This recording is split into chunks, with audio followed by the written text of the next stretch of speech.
알라 친구들, 벌써 계약한 친구가 있죠? 많이 아쉽겠다, 그치? 괜찮아요. 다른 친구들도 곧 뒤따라갈 테니까. 솔직히 방학이 너무 짧아. 수업 일수 때문인지 몰라도 한 달 겨우 되는 기간이라 충분히 쉴 수 없어요. 행복할 수가 없어. 이런 사정이라 자칫하면 큐티도 의무감으로 대할 수 있다는 걱정이 들어요. 진도 채우듯이 시간 없으니까 해치워 나가는 방식이면 하는 의미가 없어요. 잘 생각하세요. 삼시세끼 밥을, 학교 공부를, 운동을 누가 시켜서 억지로 하는 게 행복지 않는 겁니다. 먹고 싶어서, 하고 싶어서, 즐기고 싶어서 하는 게 가치 있는 일이에요. 여러분 큐티가 그렇게 되면 좋겠어요. 내가 전화하니까 답변용으로 대충 하지 말고 매일 열심히 큐티하세요. 물론 더 중요한 주일 설교 말씀을 잘 듣고 묵상하세요. 모든 경건 생활을 점차 자발적으로 단독으로 할 수 있기를 바랍니다. 오늘은 어떤 말씀을 알려주실까 기대하며 기도할게요.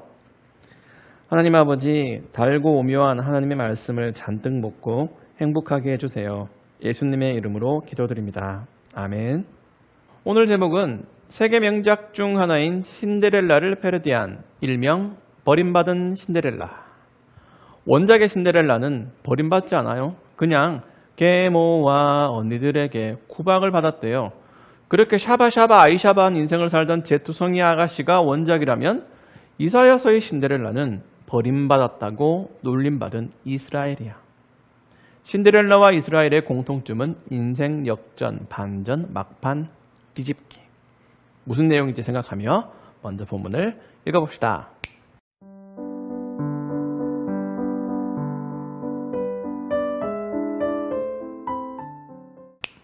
잘 봤지요? 고향으로 돌아와도 별 볼 일 없던 이스라엘 민족이지만 하나님은 그 현실에서 차원이 다른 은혜를 베풀어 주실 거야. 이스라엘 민족은 버림받은 것처럼 보여 나라가 둘로 쪼개졌는데 북이스라엘이 멸망하고 남유다도 그 후에 멸망했어. 주변 나라 사람들이 그걸 보고 조롱해요. 저것 봐라, 쫄딱 많았네, 개꿀잼.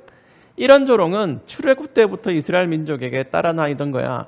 홍해 앞에서도 전쟁을 치르면서도 죄를 지어 몰살당할 뻔했을 때도 가나안 정복 전쟁 때도 이스라엘은 저거 봐라, 이스라엘의 신은 힘이 없어서 감당도 못하네 라는 놀림을 받을까 걱정했어요. 그런데 실제로 그런 일이 일어났어요. 쫄딱 망했대. 마치 하나님이 이스라엘을 버리신 것처럼 형편없어졌어요. 그 기간이 남유다 기준으로 70년이 넘었어. 오죽하면 하나님이 주무시나? 라고 투덜댈 만큼 방치하신 듯 했어요. 그런 놀림 끝에 하나님이 이스라엘 민족을 회복시키시죠. 1절에 잠잠히 계시지 않고 예루살렘을 위해 쉬지 않으시고 시온의 의가 밝은 빛처럼 비출 때까지, 예루살렘의 구원이 횃불처럼 타오를 때까지 조용히 있지 않겠다고 선포하세요. 그걸 대표하는 단어가 일문단에 2개 나온다. 찾아보자.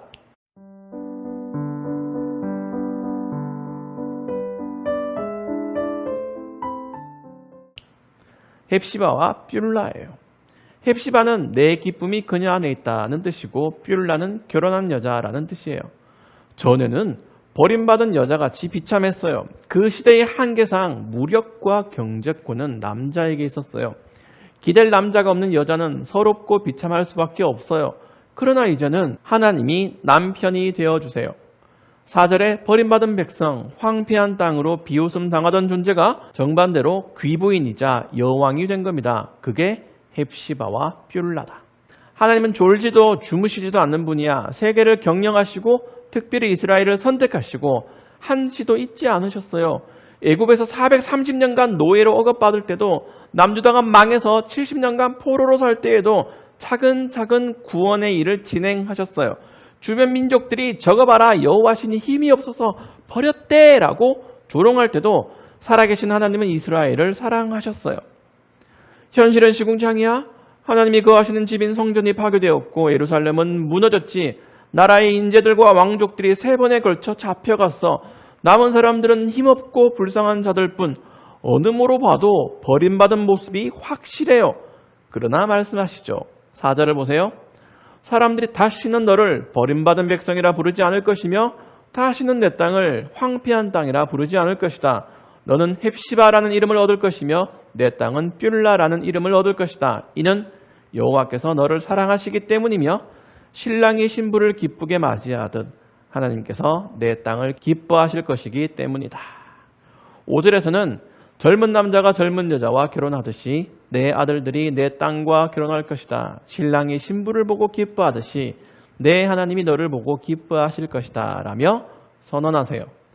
신데렐라는 유리구두 덕분에 왕자님을 만나 결혼해서 인생이 역전됐어요. 그보다 더 심한 상태였던 이스라엘, 버림받은 것처럼 보였던 자들은 유리구두보다 더 반짝거리고 고귀한 언약 덕분에 하나님과 결혼한 사이가 되었어요.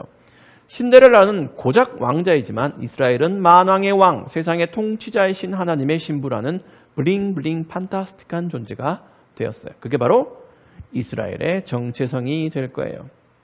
그뿐인가? 호위 기사도 준비하셔요. 이 문단에서 하나님은 예루살렘 성벽 위에 파수꾼을 세우겠다고 하셔요. 이건 비유예요. 파수꾼은 밤낮으로 쉬지 않고 이스라엘을 지키는 일을 해요. 뭘로? 말씀과 기도로. 언제까지? 7절에 여호와께서 예루살렘을 세우실 때까지, 여호와께서 예루살렘을 온 백성이 찬양할 성으로 만들 때까지 어떻게? 쉴 새 없이. 다시 한번 뭘로? 말씀과 기도로. 이스라엘의 역사는 파수꾼의 역사예요. 하나님은 언제나 이스라엘 민족을 지도할 선지자, 예언자, 지도자를 보내셨어요. 그들은 하나님의 말씀과 기도로 영적으로 사람들을 지도했어요. 이스라엘의 역사는 이 파수꾼들의 가르침을 따르느냐 거부하느냐에 따라서 흥망성쇠를 거듭한 역사입니다. 만약 이스라엘이 파수꾼들로 대표되는 하나님의 이끄심에 순종했으면 온 세상을 다스리는 하나님 나라를 만드는데 큰 역할을 했을 거예요. 그러나 순종하지 않아서 멸망하고 포로 생활하고 버림받은 것들이라고 놀림받고 은혜로 회복돼요.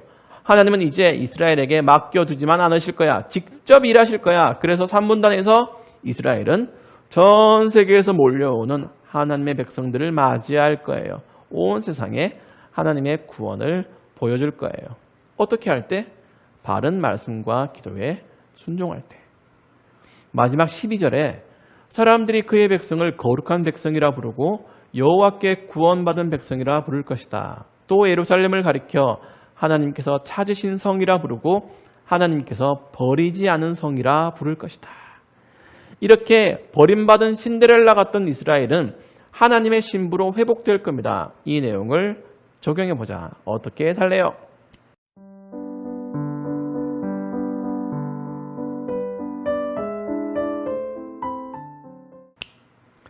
오늘 우리는 여기서 파수꾼의 지도를 받는 자로서 자존감을 회복하자. 나 버림받았어. 가출할래. 인생 폭망이야. 쫄딱 말아먹었어. 이런 생각이야 누구나 해요. 어른들도 어디로 훌쩍 떠나고 싶어. 그럴 때는요, 신앙도 약해져요. 하나님도 나를 버리신 거지 뭐. 그러나 그리스도인의 신부는 그렇게 얕지 않아요. 여러분은 한 번도 신데렐라였던 적이 없어요. 애당초 버림받지 않아서 하나님은 태초 이전부터 여러분을 선택하시고 복음을 믿을 때까지 세심하게 인도하셨어요. 그리스도인은 세상에서 놀림받는 존재가 아니라 하나님을 드러내는 고귀한 일을 감당합니다. 그럼 어떻게 해야 그게 가능할까? 역시 말씀과 기도로. 마치 파수꾼이 쉬지 않고 외치는 것처럼 교회에서 가르치고 선포하는 말씀을 잘 듣고 마음에 새겨야 여러분의 자존감과 사명을 회복합니다. 여러분은 생각보다 대단한 존재예요. 세상이 버린 것 같은 생각이 들더라도 하나님은 버리지 않으십니다. 이걸 잊지 말고 힘내서 용감하게 살아갑시다. 기도할게요. 하나님, 세상에 겁먹지 않고 당당하게 살 수 있게 도와주세요. 말씀과 기도로 저희를 무장시켜 주세요. 예수님의 이름으로 기도드립니다. 아멘. 사랑하는 여러분, 우리 다음 시간 영상으로 다시 만납시다.